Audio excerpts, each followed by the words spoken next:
Calvin's Institutes of the Christian Religion, chapter 11, the final section, 13 through 16 here. That'll end the chapter. Calvin continues to deconstruct and argue against, in particular, the use of images in worship and some of the arguments from history and councils that are presented before him that he deconstructs. So the first one there in section 13 is he says, look, if we look at the first 500 years of church history, when we could say doctrinally in practice the church was in a purer form, we have no use of images in worship represented anywhere. And the argument that might be presented in his own day were, well, they just didn't know what they were missing. It was a decision made out of ignorance. And he says, no, if you actually read them, it is a conscious and intentional choice. It's not ignorance. It's not carelessness. If you read Augustine, if you read some of the other early church fathers, they understand images and their use, and they choose to consciously reject them because they have no place in worship. And even more, they go as so far as to say, no, it isn't just as though we need to reject images as a part of our worship or to worship them or have them as intermediaries, but he references 1 John 5:21, little children, keep yourself from idols. It isn't so much as we don't need to actively worship or reverence the images. That's bad enough. That's an extreme, but we don't need to have them around even in terms of adorning the shelf, the wall, the mantle. We're to keep ourselves from them entirely and to cling to the sacred consecrated images that God's actually given us, that is baptism and the Lord's Supper.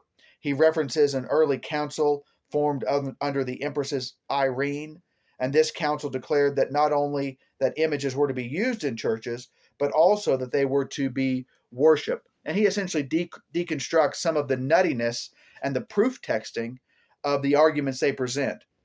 What are some of the arguments under this Empress Irene that were founded? Well, God created man in his image. Therefore, we should use images and worship them.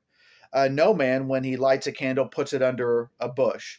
Therefore, somehow, images. The light of thy countenance, O Lord, is shone upon us. Again from the Psalms, Lord, I've loved the beauty of thy house.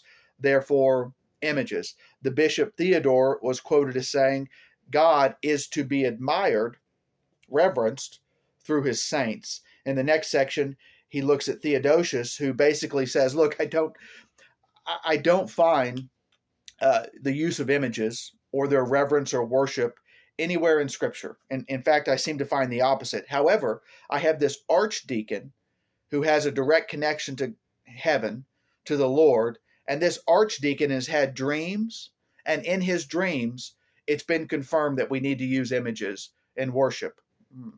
I wonder who gave him that dream, or what demon might have given him that dream.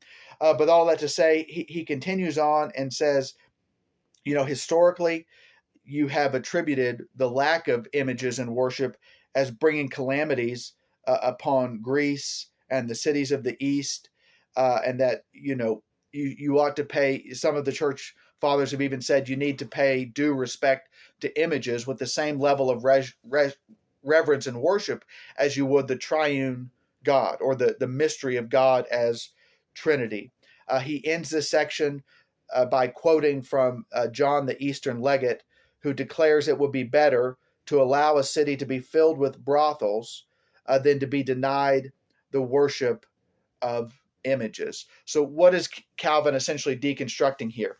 That proof texting and irrational argumentation, that twist, misuse, or in terms of dreams and visions, utterly goes outside and against Scripture.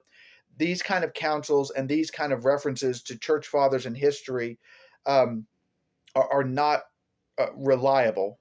Why? Because the arguments he's deconstructing has essentially gone from bad to worse. One of the earlier arguments he references is this word gymnastic distinction of latria versus dulia. That is, we're not worshiping the idols, we're just serving them. That's a horrible argument. He says the ones that are made from councils are even worse, and we can deconstruct them pretty easily by just having a sound understanding of what Scripture actually teaches and what we need to practice and make use of in the church and in worship. Thanks for listening. Hope that was a benefit.